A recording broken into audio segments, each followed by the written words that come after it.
this is a class that I will say that over the years, I often, follow students, or I follow people, ask people like, hey, what should we talk about, or where should we go, or where do you think we'll go next, or what are we? And again, as you know, as I've said, every semester is different. We never do the same class twice, and in some semesters we will spend a lot of time talking about certain issues, and other semesters we don't even touch it. Like this semester, we haven't hardly even touched immigration.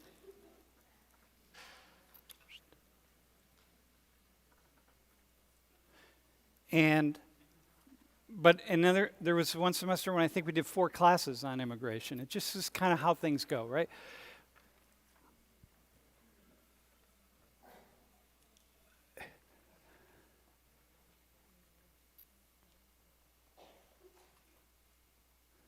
So I will say that if there's any one single topic that has been requested the most that we touch on it, more than any other topic, it is the topic of mental health. And as far as I recall, we've never dedicated an entire class to mental health issues. Not because I don't think or we don't think it's important, rather just because we just haven't. So last week when I asked, hey, I asked, hey, does anyone have any ideas? And some people came down after class, other people emailed, and I will say that mental health just came up, and it really came up with a lot of people. And so I said, okay, let's do that. And so that's what today's class is. I also want to say, next Tuesday is a really going to be a really special class. Don't miss next Tuesday. Okay, today's a special class, man. Okay, can you go? So we're calling it a stunning disengagement, and this comes from the last week or a couple weeks ago in the Chronicle of Higher Education, and this is a publication that's sent out to universities for staff, administrators, and professors around the country. And there was an article about students and about student behavior in this time of the pandemic. And they were asking professors and instructors and staff at universities all across the country, how's it going with students? And I was really riveted to this article because I have been observing a behavior among students, a way of being even in class, a way that I have not observed in my 38 years in a college classroom.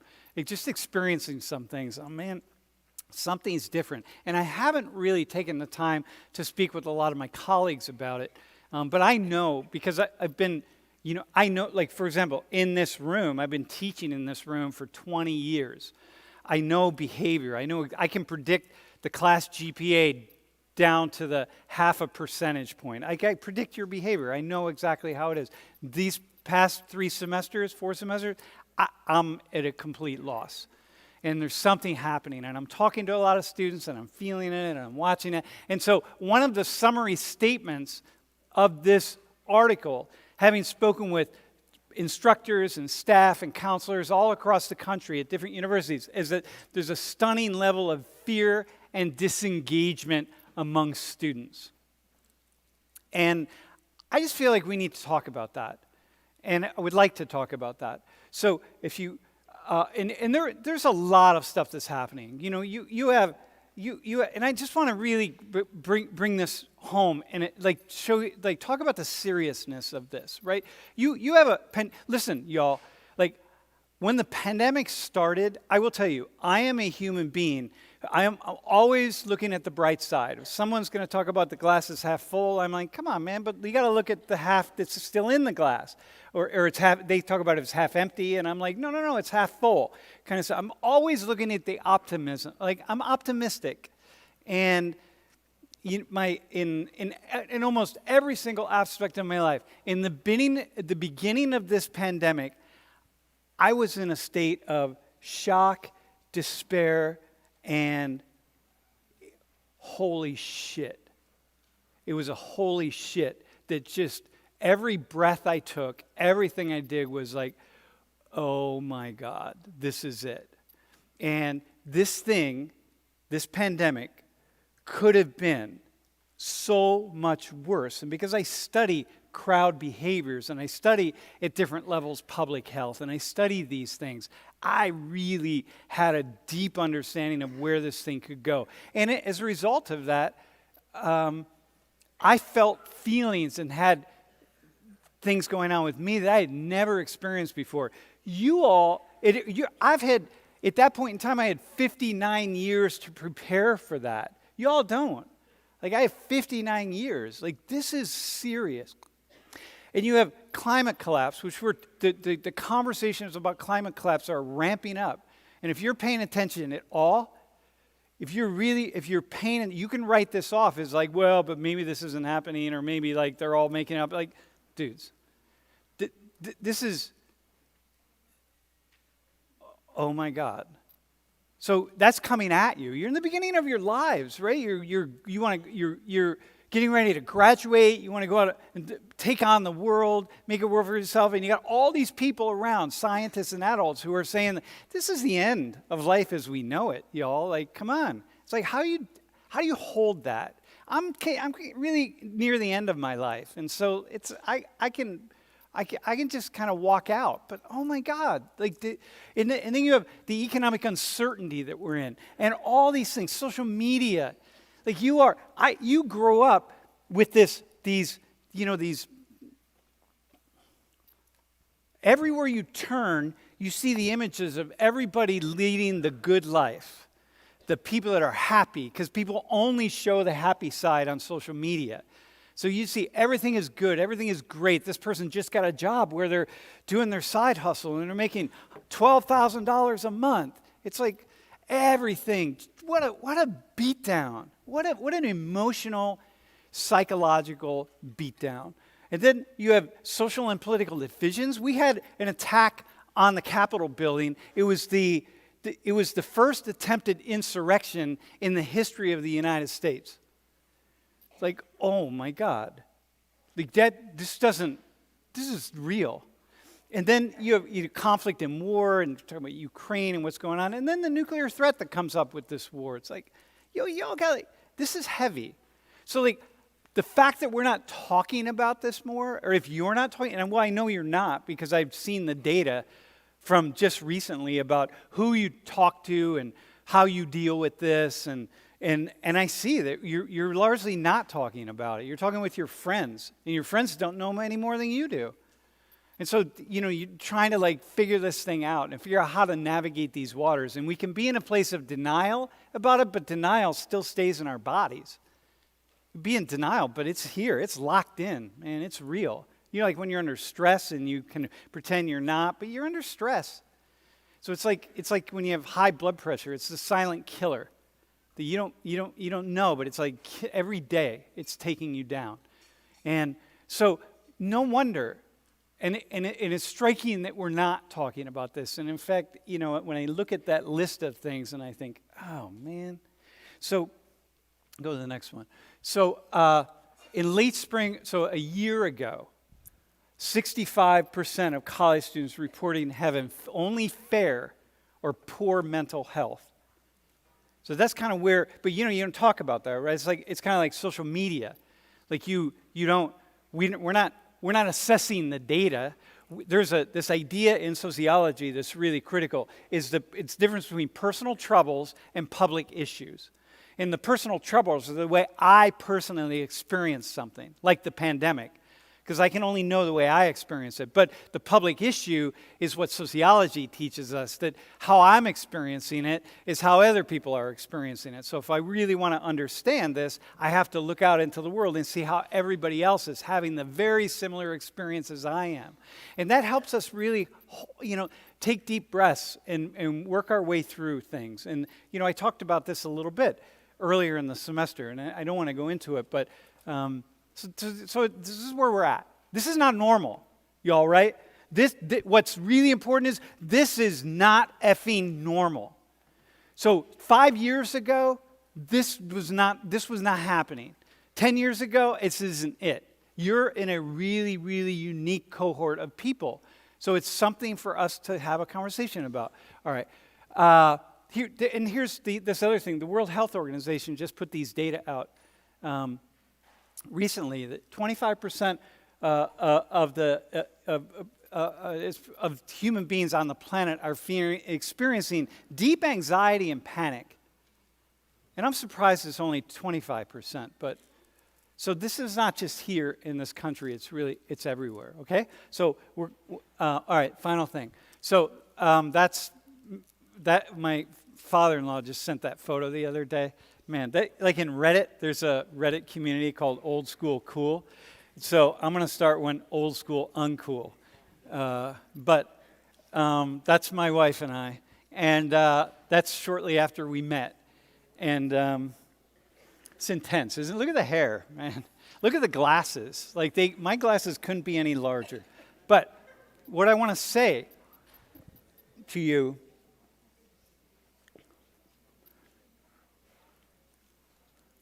so I'm going to say something personal, okay?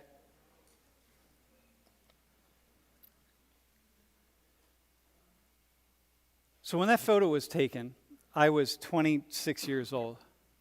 And I thought I had an understanding of the world, and I thought I could really hold things down. And, I was in graduate school working on my PhD, and it was all good. Like, I felt like I had an understanding of life. And then one day, I had a conversation with somebody, and they talked about a colleague who was running these men's groups. And, I really thought, like, this would be really cool to be in a psychotherapy group or a therapy group with other men, just to feel like, what's it like to be a man, and how are things? Well, I got in, and I had to do a session with this guy, and he said, listen, after 45 minutes, 50 minutes, he said, hey, I can't really let you in the group without you doing one-on-one therapy with me. And because I have to know you. And he said, so how was it? And I sat in the chair. I will never forget. I looked at him and I said, you know what? These past 50 minutes is the first time I ever talked about myself in my entire life. And it felt really good. So I said, I'm in, man. Sign me up. So every week I went back and saw him for a year. And just talked about everything within me. And I learned the language of the inner language of Sam Richards. Like, I really learned how to communicate with myself, with my spirit, with my soul, and with my mind.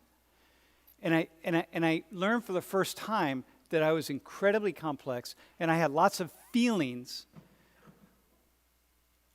and lots of things inside of me that I had just never been able to put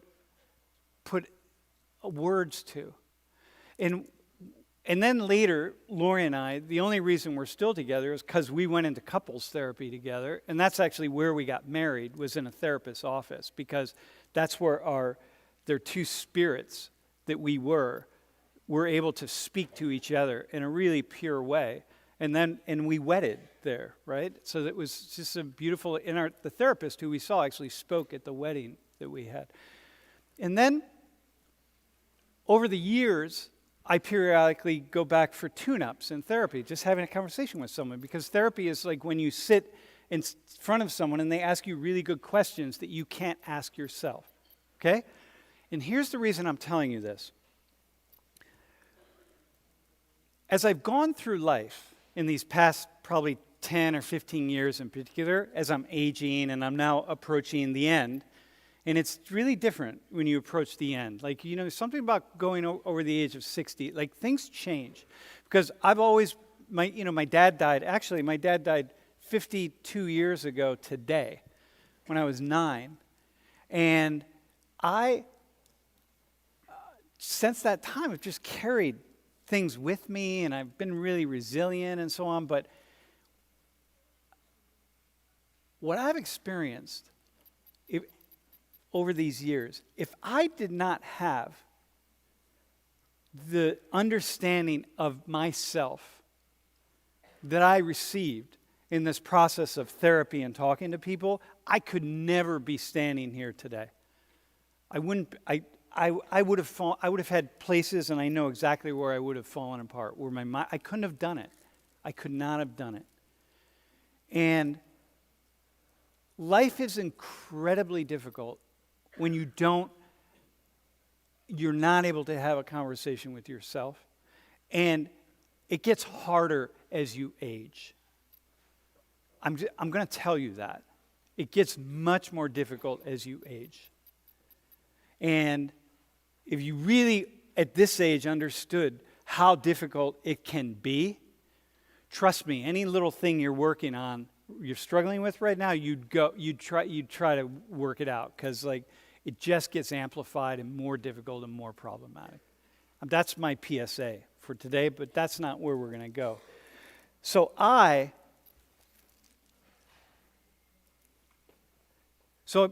two people who were up here in front of class a couple weeks ago, who said, hey, we can talk about mental health. I said, okay, would you be willing to talk to the class about your own experiences? And they both said yes. And so I said, okay, why don't you do that? And then we're going to open it up to 3 other people, and then we're going to open it up to the class a little bit. Because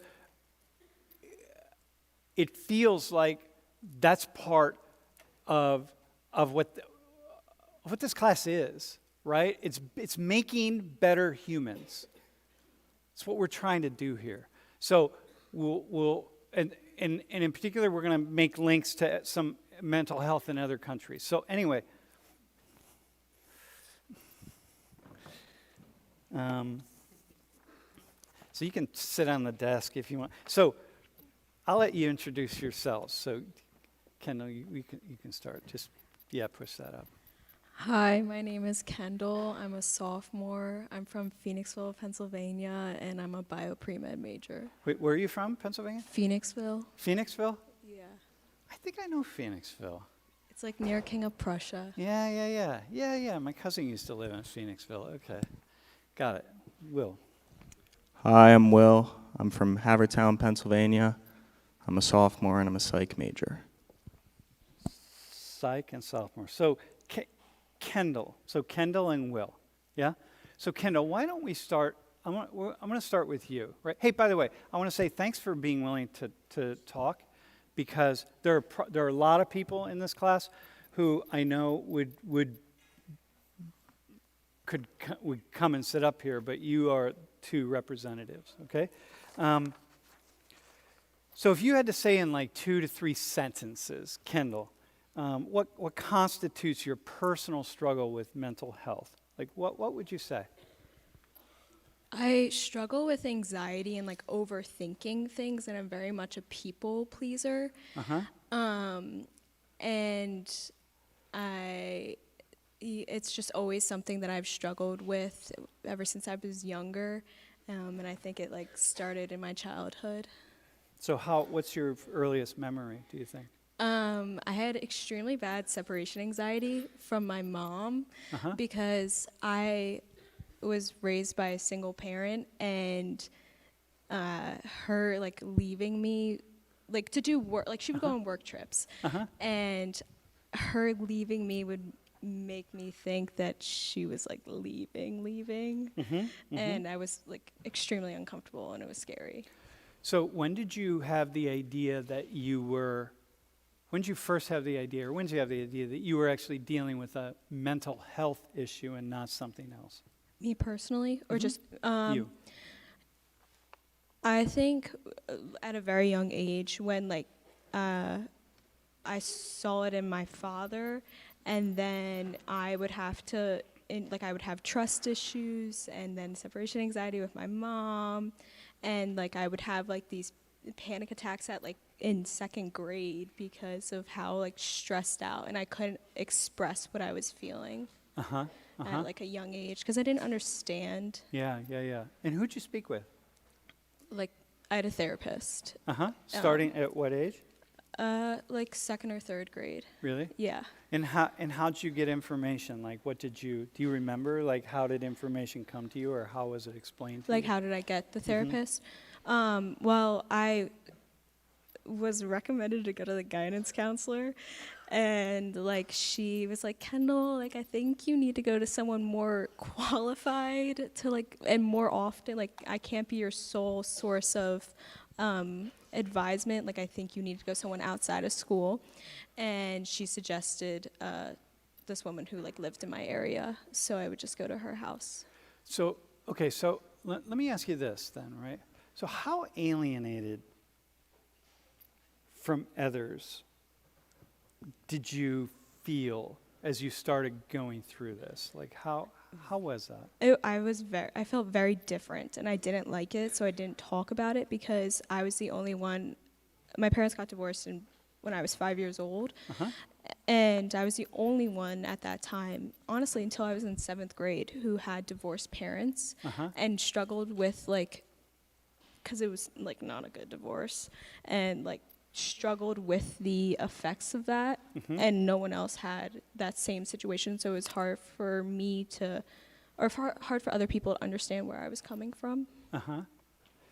And I have this other question that's brewing, like, what about your experience leads you, or has led you, or leads you to think that it's important to share in a venue like this? Well, seeing my father, who does struggle from mental illness, and like he didn't get help, and like that has affected his relationship with me and relationship with his entire family and relationship with my sister and my mom, just because he believed nothing was wrong. Like he doesn't see an issue in his behavior, and like how he does need help, and I think it's just hard to see that. So when I was talking earlier about my own experience, so you really probably related to that? Yeah. Like if I hadn't had the opportunity to taking those steps. Yeah, I think, yeah.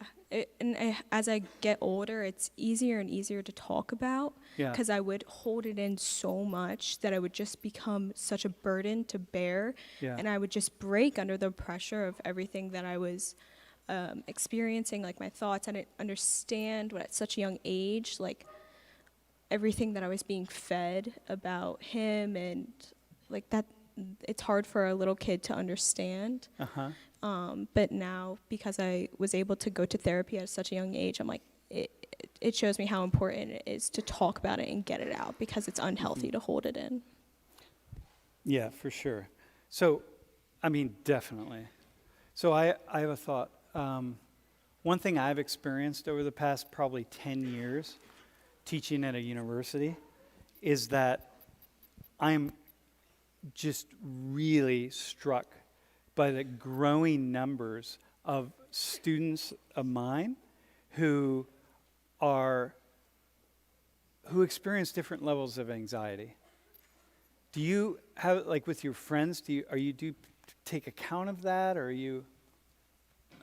you see that yourself, or? Yes, I do. Like, and I'm appreciative that we are able to talk about it more, because I don't think like in the Yeah. past 20 years that people would talk about No. the air anxiety. Like I'm No. able to talk to my friends about it, and like how I struggle with it and how they do as well. Mm-hmm. Yeah, I look at that list of things, for example, and I think if you're paying attention, if you're really paying attention, if you're not feeling any anxiety about any of that or all of it together, then something's got to, I don't know, whatever. You're not, I don't know. I don't have a then. I don't have anything after the then. Okay, my final question for you is what's risky about talking about this? I think that people feel like they will be judged if they. So do you feel like you'll be judged? Right now? Yeah. No, I don't really know. I don't know these faces, so I really don't care.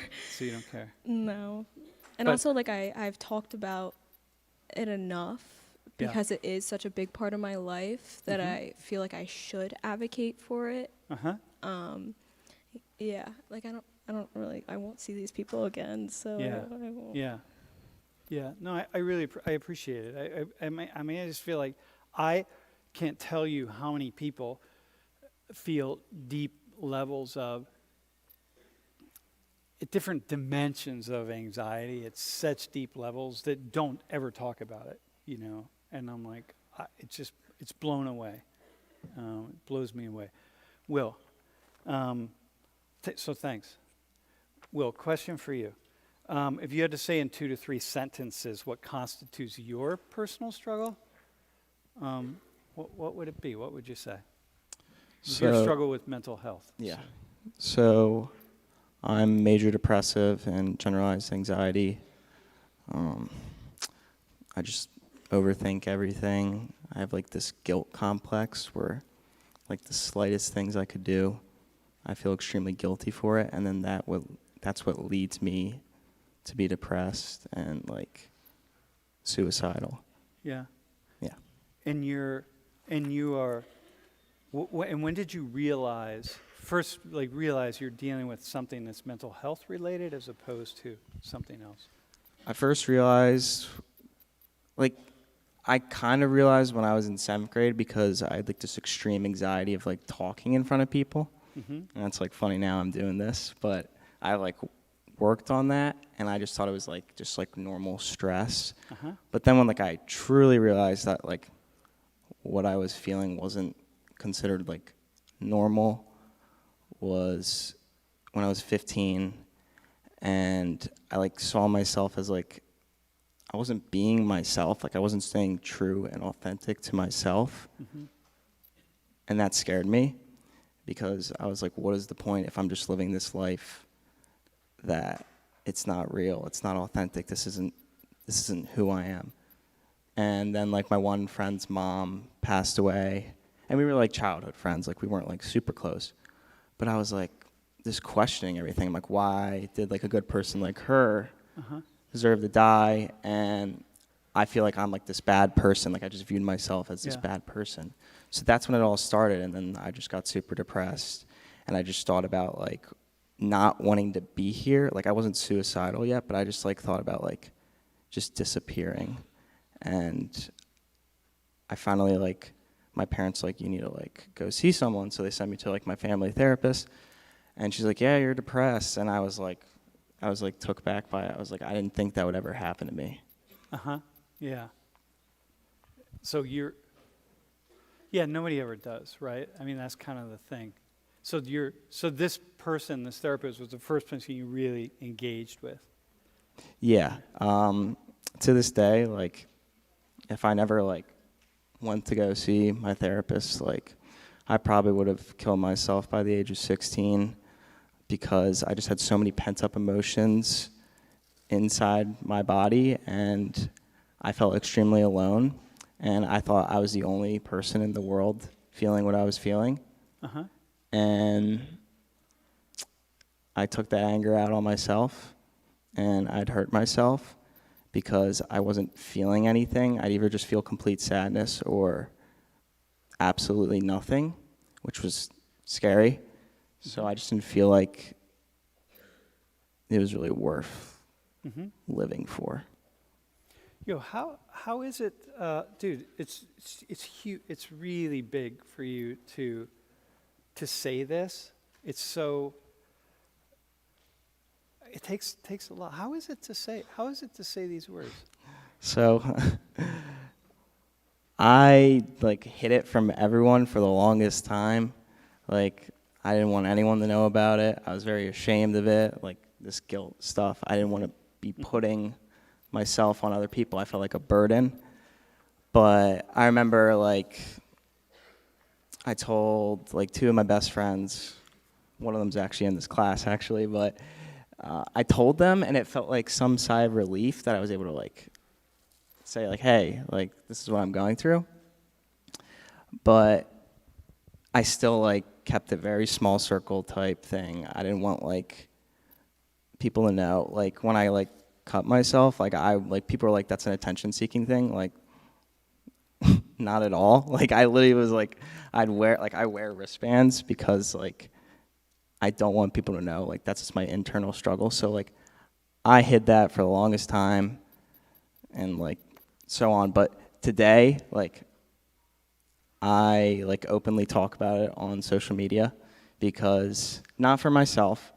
I do like share like what like I shared like once like on like an Instagram post like what like I went through, but I did that because I want people to be able to relate with me, and for those people that felt the same exact things, Yeah. I don't want them to feel alone. I don't want them to feel the same exact feelings I felt, and I don't want them to take their life because they think they're alone, because they're not. Mm-hmm. And so I'm very open about it. Like I talk about it very openly with my friends. Mm-hmm. Yeah. It's like for both of you, it's a gift, right? Because you have two different stories, and two different stories that are just so deeply personal and shared by so many people. You know, this is what I said about the personal trouble, public issues piece, that largely it's like each of you experience your own personal trouble. But if I could if everybody in this room who experienced anxiety, like deep anxiety or depression and suicidal ideation, and they would be in groups of people, you'd be like an invisible community, like holding hands, because you're having a similar experience. So like you're not alone. That's the key. Everybody experiences these things alone. So, Will, final question. I mean, in a way, I suppose, maybe in some way you answered this, but my question is like, for you is like, what's most risky about talking, about sharing your story? Well, I do like, obviously, like as much as I like to say like I'm very open about it, and like obviously like I post about it, I still like this. I think this is like the anxiety part of me. Like I'm like, I wonder if people are judging me. Like I wonder if people are interpreting it the wrong way. Like I don't want them to. Like I'm not doing it for like. It's annoying when people think it's like an attention-seeking thing. It's not. Like, so like that's like risky, and also like, obviously like I shared graphic things about myself. Like I don't want people to like take that and like use it on themselves, but like it's real. Yeah. It's what I'm sure people in this room also have done things to themselves like that, but they're not going to share that because it's like it could be triggering. Yeah, so listen, let me say this, right? So as you sit here, I absolutely guarantee that there are people in this room who cut or have cut. That's a guarantee. And I will also guarantee that there are people in this room who have either A, had suicidal thoughts, or B, have them, or C, will have them in the short-term future, right? So that's a guarantee. So the risk is that people might see it in a certain way, but if not, another guarantee is that every single person in this room has someone who's close to them that is experiencing that. And same, Kendall, same with you, that people are feeling that deep shame of anxiety. Like, why can't I get through this? What's wrong with me? By the way, just because I want to now open it up to class in a second, but can we, because you touched on suicide, can you just say something to people who either themselves or have friends who are really struggling? Like what do you need to say? Yeah. Like I think this is what do they need to hear, actually? Yeah. I just think it's important to know that you're not alone. Like, and I know people always say that, but I think like coming from someone that's experienced like thoughts of that and like have like been through like the process of like thinking about it and like going with plans and stuff, like just know like I'm here, and like even if you don't know me, like you can come up to me and like talk to me. Like I'm more than happy to talk about it, because I feel like if you don't talk about it, it's only going to eat you up inside, and then that's when like this type of stuff happens. So I think it's important that you just talk about it with people you love, check in on the people you love, check in on people that you don't even know, because you never know what someone's going through, and that's why like it's important to not like like hold prejudice or judge people based on their looks. That's why like I try and be as like open and fair-minded as possible. So just know you're not alone. Yeah. And Kendall, what would you say? In terms of like anxiety, like it's okay to talk about it, like Will had said. I think the whole issue of mental health is that people hold it in and don't express what they're feeling, that other people overthink. Like it's a natural human thing to have a little bit of anxiety, but when it's overbearing and it becomes hard to function, that's when you need to explain to others that you are having a hard time functioning because you can't stop your brain from thinking about every little aspect. Yeah, this is the health piece, right? It's like it's so fascinating that we go, if I have a problem with my skin or I don't know, one of my bones or muscle or something, I know where to go. But somehow, and there's no shame about that, but if it's mental health, there's something somehow that gets in the way, right? Like I should be able to do this, right? Like how should I be able to do this, right? Like, how is that? Like it's really, yeah. Huh. That's crazy. Hey, let me, why don't we do this? Can we, I'm gonna go in a, first off, I just want to say this, thanks to both of you, right? Because it's big.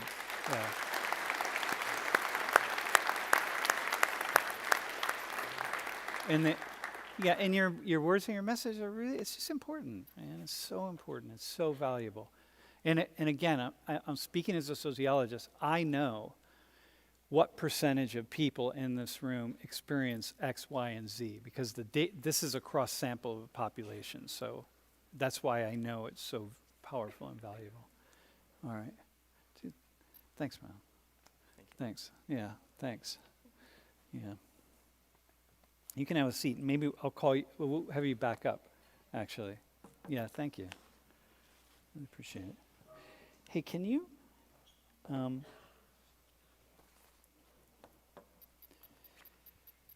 Hey, so one thing I want to say, and I want to open.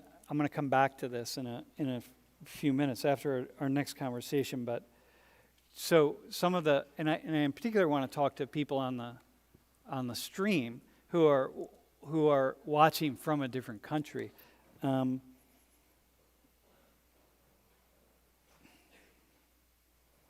No, I'll come back to it actually. Hey, are you three of you ready? Yeah, come on.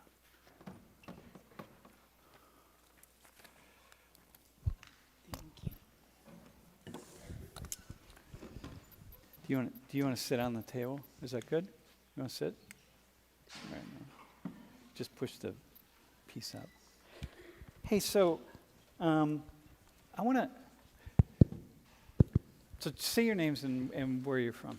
Hi, I'm John Paul Sayah. I'm from Lebanon. Hi, my name is Minsu from South Korea. I'm Adriana, and I'm from Panama. Okay. So the question I have for you all is so this class is half U.S. and half international, right? And, and people, we're always kind of balancing out, like, what is it, what are things that are really unique to the U.S. and what are things that are also really connected to other countries or are not unique to the U.S., right? They're more generalizable to other parts of the world. So when you hear Kendall and Will talking really openly, right? Not just to a big class like this, but also to the stream, like, how is that for you, like, who are not from the U.S.? Like, what comes to mind for you? I think it's really interesting because we don't see a lot of like issues with teens back home. And I lived in Abu Dhabi, so like the problems here, especially like with vaping and all those issues you see with like college students. Back home, I've never witnessed it. And then when I came here, I started getting texts from like quit vaping and all those ads, and especially like with mental health too. It's the first time I saw it like out there and right in front of your face. So are you saying, did you just not experience it, or did you just not see it? I didn't see it. Yeah. So like I'm sure it was there, but probably not as advertised as in the US. Okay, it's not as out in the open as in the U.S. Min-Soo, how about you?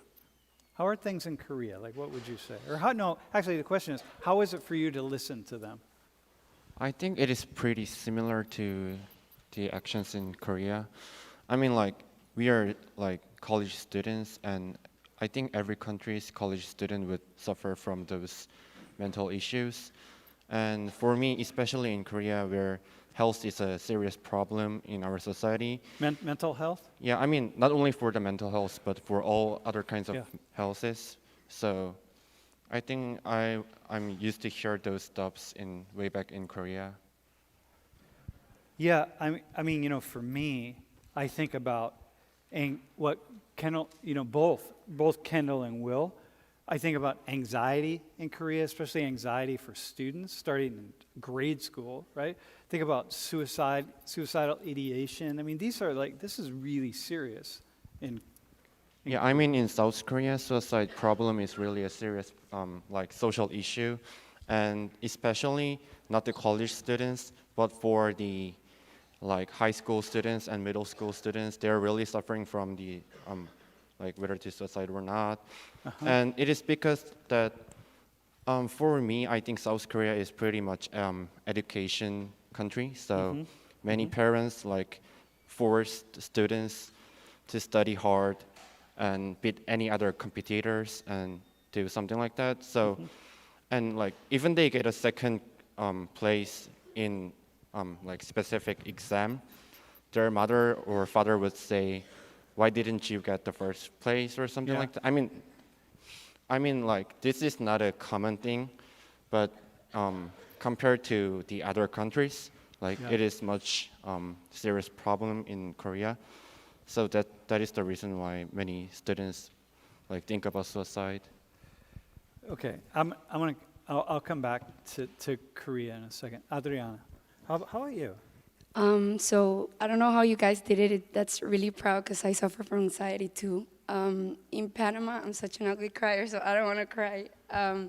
In Panama, it is very like a taboo talking about mental health, and like I suffer from anxiety as well. I was diagnosed 3 years ago, and like nobody besides my family and my close friends know that I like have this stuff because in Panama, just like saying that you go to a psychologist or to a therapist, I know people that they still say like, oh my God, so you're crazy, or like only crazy people go to therapists. And that's really, really triggering, and it's really sad because that's not the truth. The truth. I know so many people in Panama that are close friends to me that they suffer from mental health as well, but they just don't say it out loud, and they just like come to me because my close friends know that I suffer too. And yeah, so hearing you guys was like, I'm really proud of you. So you and your friends are like what I had said, like this invisible tribe of people who you don't even know it, but you're having the same experience as other people in your same tribe, not only in your own community, but around the world. Yeah. So you, when you say people don't talk about, you have therapists, obviously, in Panama, right? I mean, I have a friend actually who's, but what do you think it is that keeps people from putting it out there? Well, Panama is a very, very small country, and the city where I'm from, everyone knows everybody. So, like, you move a finger, and everyone will be like, "Oh my God, did you hear what Adriana did?" and whatever. So, I feel like it's just a taboo still. The fact that like everything related to mental health. So you really don't want to be judged by people because if one person finds out, everyone's gonna talk about it, and probably now they will know because they'll watch this probably. So, I opened up. And so people have like really like serious disinformation about mental health, right? I mean, it's like it's backward, right? So in a way, would you say then the fact that Will and Kendall would talk openly and that we talk more openly, like what Jean-Paul was saying, we talk more openly in the U.S. Is that progressive for you? Like, do you see that as really? Is that where you'd like to see Panama? 100%. We're not here yet in Panama. Like, it's starting to be normalized, and I've noticed because I've talked to many people. But I feel like this would never happen in Panama yet. Like, just like maybe smaller, and yeah, it's just like we're transitioning from the taboo thing to the like being it more normal. So, Jean-Paul, I have a question for you. So what do you think, like, the level of mental health?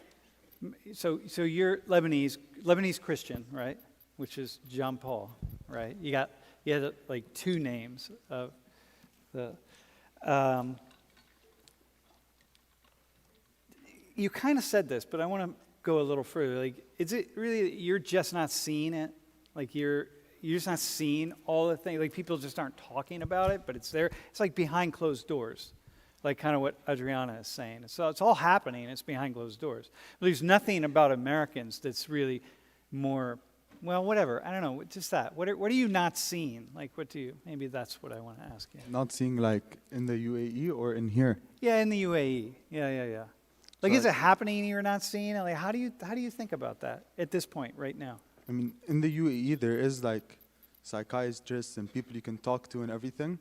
But I feel like just in general with you and your friends, you don't really talk to them. Like, I went to therapy for a couple of years, and none of my friends knew about it until like I was good and normal, and like I felt good about it, and then I talked to them about it.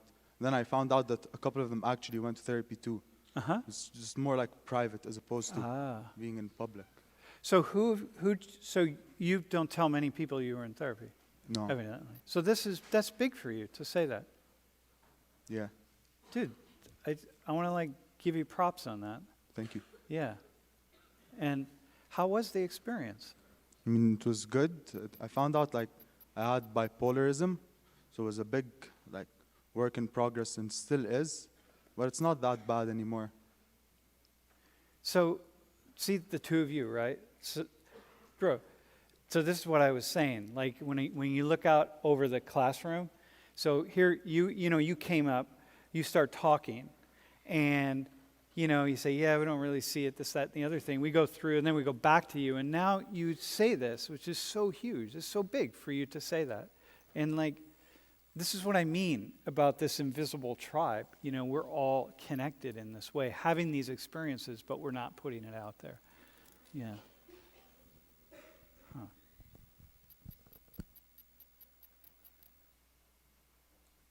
Yeah. Do you have a question for Jean-Paul? Or Minsu, do you have a question for Jean-Paul? Or I should say, what question do you have? Do you have a question for him? Anybody? Because we're going to I just want to put it out there right now. Because I just feel like, bro, I just want to say, like, here's this. I just want, like, once in a while, like, like things happen.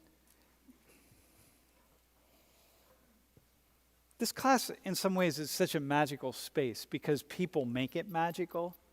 And so, like, the five of you have made this conversation magical in a way. And, like, and then you just added a little bit of extra magic to it just by saying that. So I'm just like, yeah, awesome. Okay. Minsu, what do you think? Would this conversation happen in Korea, in a classroom in Korea, college classroom? Or how often does it happen in a college classroom in Korea, in a public space? I mean, by the professor or the students? What's that? I mean, by the professor, like Yeah, by the social professor issue? and talking to students, having students sit up in the front and tell other students their stories. I've never been in South Korea college, so I don't know well. But Okay. my friends at colleges in South Korea, I think they have told me about this kind of situation, talking with professor in the public. But I think it is not much of like this class. I mean, like for this class, every time we have a class, we students come up here and talk about the issues, but not in. I think it is not like the same way in their college. And I mean, yeah, for sure, they will have the chance to talk about it. So I want to go back to this question of Korean youth and the stress that Korean youth are under, right? Like the college entrance exam. Can you explain to the class how big that exam is? And like how the airplanes, there are no flights on that day. And can you like, because you all think, you think like the SAT and the ACT is important here, but it's like so important, but it's compared to Korea, the exam in Korea. I mean, can you just say something? So I don't know well about the U.S. System, but I heard that there is SAT, ACT, and like, or maybe other like exams, and they all have like 4 to 5 times of exam in a year. But way back in Korea, like there is exam called Suneung, and you can take only once in a year. And on that day, all the airplane stops. I mean, not on that every time of the day, but like the specific time. And if you are in middle school, like you will go to school late. Like if the class starts at, the exam starts at 9, then you will go to the school on 10 maybe to not make the conflict with the high school students. And like, yeah, it is really hard exam. And it determines everything about your future. I mean, like, it changed a lot. I mean, way back in Korea, it changed a lot. And like, Suneung is one factor of the you have to do when you want to go to the good college. But many things changed, and many colleges see your high school grades, something like that. Yeah. But it is still important way more than SAT or ACT or something like that. So, and the best way to really explain that is imagine that the whole country is taking an exam on the same day, and there are no flights on that day because you can't disturb the students who are taking the exam. That's how big it is. Now imagine the pressure. Imagine the pressure the students are under to do well. You've been studying and studying and studying, and you got to really ace that exam because that's going to determine what school you go to, and it's going to determine the trajectory of your entire life. So imagine the stress that people are under, right? And that's kind of what I'm getting at, like this idea of, wow, like of mental health and how important it is. Mm-hmm. Do you have anything, anything come up? Okay. No, I mean, for me, like school, it's or anything that related to taking exams and everything is always like an extra pressure. So I mean, yeah, that's a lot. Like I don't know if I could handle that exam. Like, is it yearly? Yeah, once a year. No. Yeah, once a year. Okay, so can I borrow your mic? Hey, so I just want to open it up a little bit. Maybe it'd be really nice if there were people from different cultures, because we only have 3 countries represented here, but I'd like to open it up a little bit, and if you have a question for Will or Kendall, yeah. Yeah, say something. Yeah, how's mental health in Oman? So my name is Mohammed Al Farsi, and I'm from the Sultanate of Oman. Why don't you just stand here and look that way. Mohammed. So mental health in Oman is also kind of taboo, such as in Panama. Like whenever somebody has some sort of mental health or goes to a psychiatrist or therapist, they think of them as being crazy or as being like, or having a spell on them. And it's just like very looked down upon. Like suffering from mental health kind of like affects your chances of success in getting a job, in marriage, and other stuff too. And it's a very underrepresented topic. We don't talk about our mental health in our curriculums, in our schools, in our mosques. It's just a topic that is kind of like hid under the rug instead of like being a topic that is always talked about. So what happens though? Do you have friends and family who have really suffered from mental health crises? I do have friends and family who suffered from it, and And what did they do? I've seen like one of them like almost it was like a suicide attempt, and they would still not get therapy or help because they were afraid that they'll be seen as crazy. People would outcast them.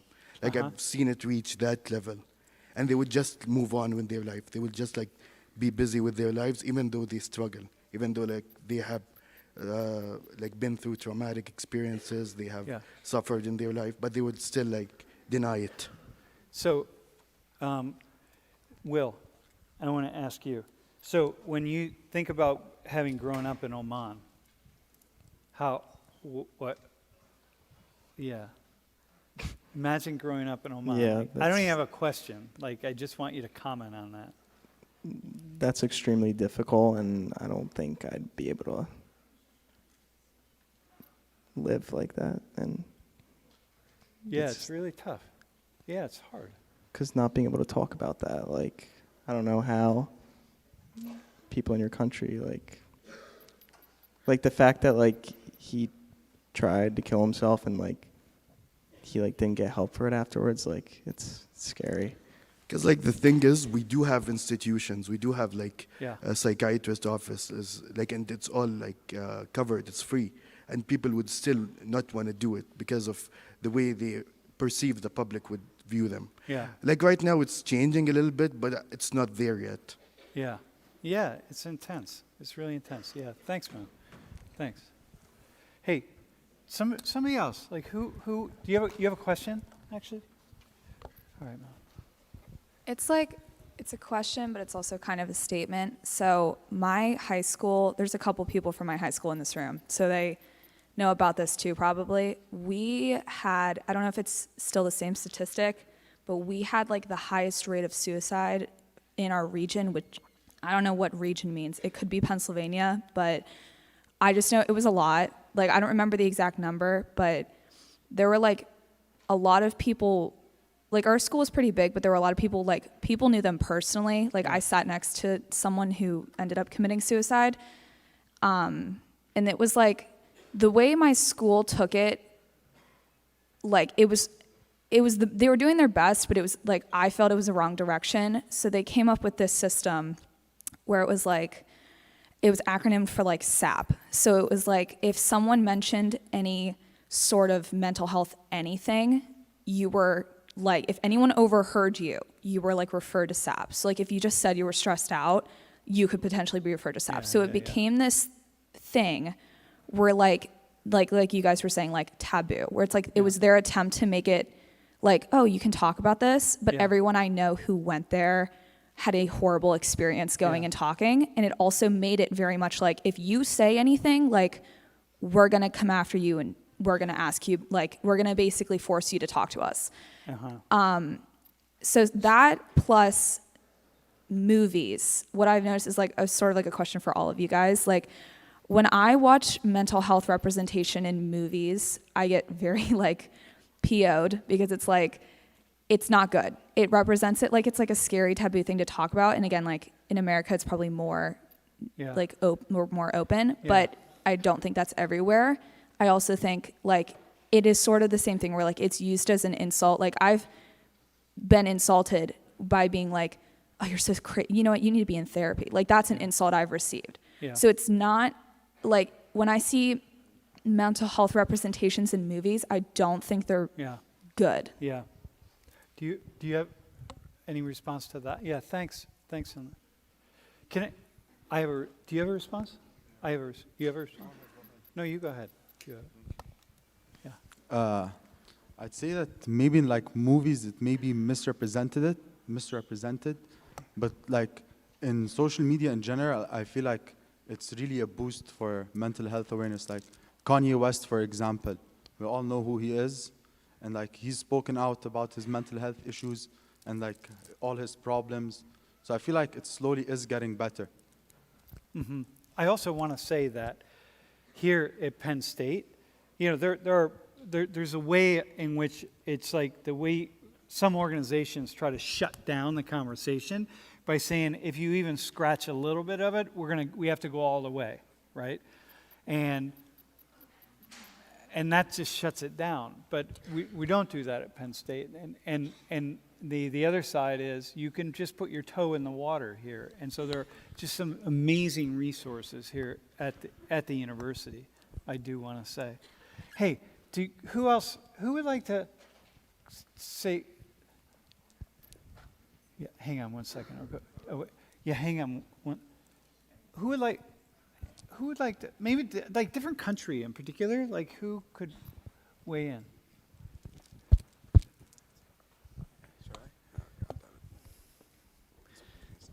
Hello everyone, it's me again, it's Mohammed, and well, I'm from Malaysia, as you may know. So in Malaysia, it's kind of like, it's getting better now with mental health, we're becoming more open, but back in the day, I still remember kind of like, it was absolute dog shit. Like, to be fair, I am feeling kind of shit today, but fucking mint. So the thing about Malaysia is that we weren't very open back then towards mental health, because even when I was diagnosed with ADHD in 2020, I had people who were close to me that was kind of like, oh, it's just a reason for you to blah, blah, blah, blah, blah, blah. I'm like, puto. Puto means dickhead, by the way. But yeah, you're learning curse words with me today. But it's like, I don't know, it's still like in the middle where there are some where it's becoming more open, and then there are still people who are very conservative and kind of like saying, yeah, mental health is a myth. If you're depressed, that means you're weak. And the fact is that, like, fun fact, yesterday, the video of me speaking in front in Soch 119 actually got posted to r/Malaysia, and dude, fucking hell, let's go. That was you, man. Yeah. So it was. We like, took that last comment off, by the way. Huh? That you did. We What? took that very last thing off. Oh no, thank you. No, it was kind of like so. It was posted to r/Malaysia, and r/Malaysia is a subreddit just full of Malaysian things, and it's constantly updated. But that one, I just hope it doesn't get viral, because it might fuck up my scholarship chances for grad school. All right, we'll take it down. No, it's all good. Like the word needs to be said, but some people, like, I like how the non-Malays were like saying they were supporting me, and then some of the more conservative Malays were like saying, "Oh, this guy doesn't know what he's talking about." T-bye. Okay, but listen, I have a question for you. Yeah. How is like the younger is the people who are more open to mental health in Malaysia, are they mostly younger generations? Oh, they're definitely mostly younger generation, because honestly, we have like a bleak outlook of the future. Like personally for me, we're just waiting for the older generation, the older Yeah. politicians to die, and that kind of thing to change it. It sounds dumb, but it does happen. Like, yeah, it's like, oh my God, I'm overthinking everything right now, and then kind of like, yeah. No, but but it's the youth, bro. Yeah, it's pretty It's much the youth, yeah. Yeah. Awesome. Thanks, man. Thanks. Anybody else? Want to kick it out? I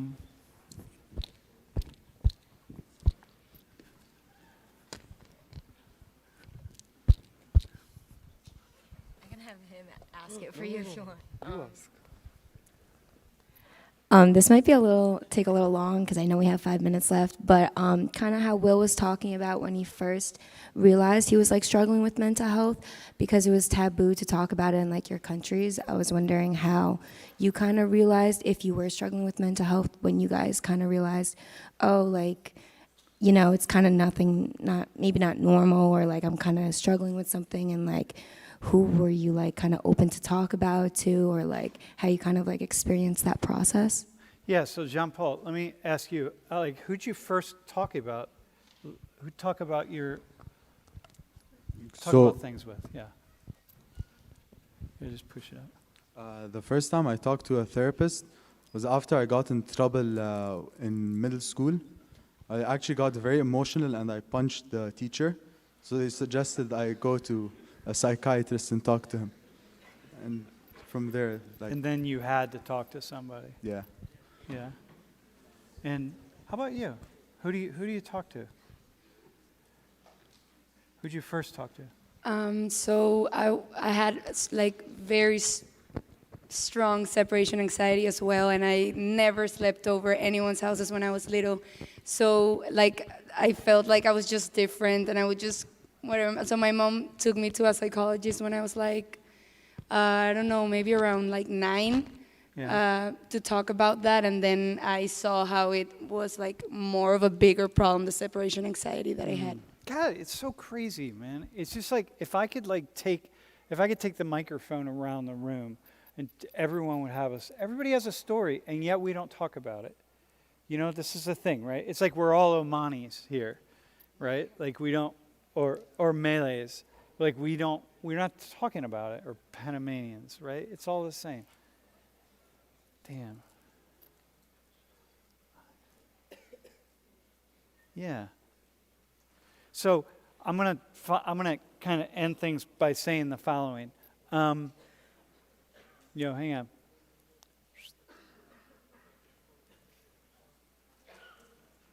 Hey, hang on.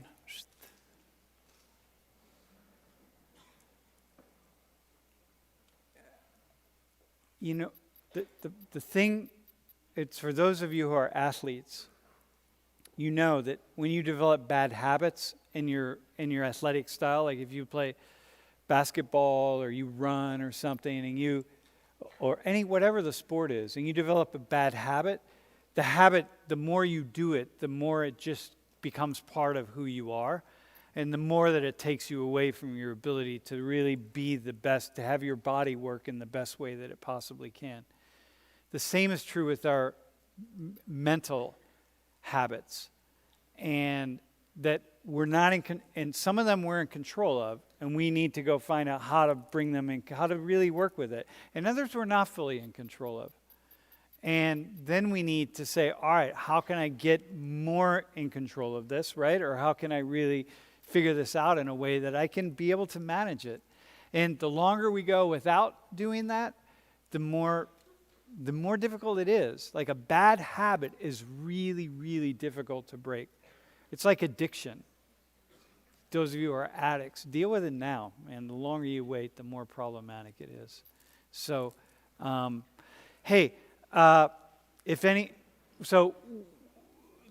first off, thanks to the three of you, right? And if anybody wants to talk after class, we're here. And Will's here, by the way, so.